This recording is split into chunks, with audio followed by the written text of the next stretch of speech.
अनुराग ढंड आप जवाब दीजिए। अनुराग एक सेकंड, प्रदीप भंडारी कह रहे हैं आप चाहते हैं कि हम पार्टी बन जाएं इस युद्ध में, ईरान के साथ खड़े हो जाएं, हम पार्टी नहीं बनेंगे, हम न्यूट्रल रहेंगे। बोलिए। अरे भाई हम कह रहे हैं कि पार्टी मत बनो, पार्टी आप बने हुए हो, जो अमेरिका कहता है वो आप कर रहे हो, अमेरिका की मनमानी के ऊपर चुप बैठे हो। हम कहते हैं पार्टी मत बनो, अपना न्यूट्रल स्टैंड रखो। ये सारी चीजें इत्तेफाक है क्या मानक जी? अमेरिका खुल के कह रहा है कि हमने 30 दिन की परमिशन दे दी। अच्छा ओके अनुराग, वन सेकंड, अनुराग एक सवाल और, अनुराग एक सवाल और, मतलब आप कह रहे हैं ईरान पर हुए हमले की निंदा की जाए, आपको नहीं लगता ईरान इस पूरे युद्ध में अकेला खड़ा है? पूरे युद्ध में कोई देश उसके साथ नहीं है, खाड़ी के मुस्लिम देश उसके साथ नहीं, यूरोप उसके साथ नहीं, चाइना और रशिया के अलावा और एक आध छोटे मोटे मुल्क के अलावा कौन है ईरान के साथ? आप चाहते हैं हम उन गिने चुने 4-5 मुल्कों में शामिल हो जाएं ईरान के साथ खड़े होने में और बाकी दुनिया के खिलाफ खड़े हो जाएं? मैं जवाब दे दूं मानक जी, मैं आपको 1 मिनट, मैं आपको मानक जी 30 सेकंड के अंदर बहुत काम की बात बताता हूं। आपने अभी मुझे हाइपोथेटिकल सिचुएशंस बताई, आज मैं आपको हाइपोथेटिकल सिचुएशन देता हूं। मान लो कल को वेनेजुएला और ईरान वाली स्थिति भारत के साथ आ जाए, तो आप क्या कहोगे? तो आप कहोगे कि हम अकेले स्वीकार कर लेते हैं जो कुछ कर रहे हैं। पागल हो गए, पागल हो चुके हैं मानव जी। मान लेंगे क्या? ये क्या बात है? अरे आप पागल हो गए हो, आपको समझ ही नहीं आ रहा है कि किस तरीके से मजबूती से देश की बात रखनी चाहिए। आप इंटरनेशनली जो यूएस करेगा आप हाँ कर देंगे, क्योंकि आपकी कोई फाइल फंसी हुई है, आपके दोस्त का कोई केस। आप रुक जाइए, एक सेकंड, हामिद हुसैन, अब एक सेकंड, अनुराग प्लीज एक सेकंड रुक जाइए। हामिद हुसैन, हामिद भाई जल्दी से 20 सेकंड, 20 सेकंड्स। नहीं बिल्कुल 20 सेकंड्स ओनली। पहली बात देखिए, नाटो कंट्रीज को छोड़ दीजिए, नाटो कंट्रीज और जो इन्वॉल्व हैं वहां पे वार पे, उसके अलावा किसने ईरान के खिलाफ स्टेटमेंट दिया मुझे बताइए? नाटो कंट्रीज को छोड़ सर, ईरान के खिलाफ तो हमने भी नहीं दिया ना। एंटायर अफ्रीकन कंट्रीज में कोई दिया है? नहीं, अफ्रीकन कंट्रीज नहीं दिया। क्या आप मोदी साहब को वहां जाने की क्या जरूरत है?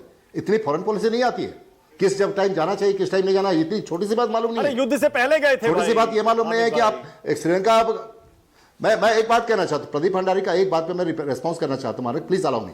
तो देशद्रोही कांग्रेस देशद्रोही कहते हैं, मुझे बताइए हमारे 65 पोस्ट में से 18 पोस्ट लद्दाख में अब चाइना दखल कर रखा है मोदी समय के 2020 से 2022 तक। उन्हीं के एमपी कहते हैं, तापिर गांव कहते हैं कि 2000 किलोमीटर चाइना घुस आया है।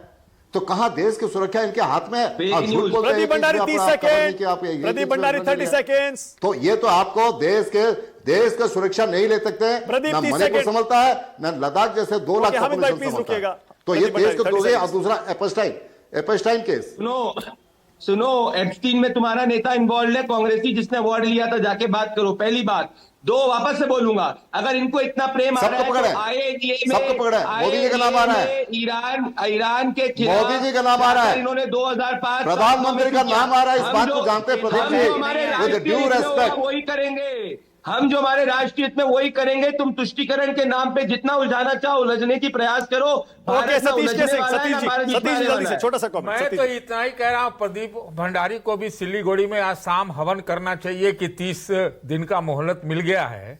और दूसरा ये कि आप ये सोचो, अगर खामेनाई को आप मानते हो कि चलो जी हमारा इजराइल दोस्त है, मान लिया, अगर खामेनाई को आप टेररिस्ट मानते हो तो आसिम मुनीर टेररिस्ट नहीं है क्या, जिसको वो ट्रंप जो है, ट्रंप चाचा उसको बिरयानी खिलाता है और हमको रोज मुंह से काटनी, मुंह का बम बनता है, हमको खिचड़ी तक नहीं। खामने की तुलना आप क्यों कर रहे हैं? पाकिस्तान को मारा है, क्यों नहीं करें? आप इस सोच में कि भाई इजराइल हमारे साथ है, आपको उसने हार्डवेयर दिया, तो इस अमेरिका और इजराइल से गारंटी लो कि आतंकवाद का जो गढ़ है पाकिस्तान, उसमें मेरे साथ अभी आप आइडियल वर्ल्ड की बात कर रहे हैं। आइडियल थोड़े होते हैं। अरे और क्या, तो मैं झुकते जाओ आप भी लग जाओ। मैं कह रहा हूं मानक जी, आप भी हवन में लग जाओ ट्रंप के। अरे हम काहे लगे भाई, हमें तो अब छोड़िए, मुंह मत खुलवाइए ट्रंप के लिए हमारा। मुझे लगता है यहां पर काफी सारे पैनलिस्ट जो हैं कोल्ड वॉर मैट्रिक्स से बाहर नहीं निकल आते हैं।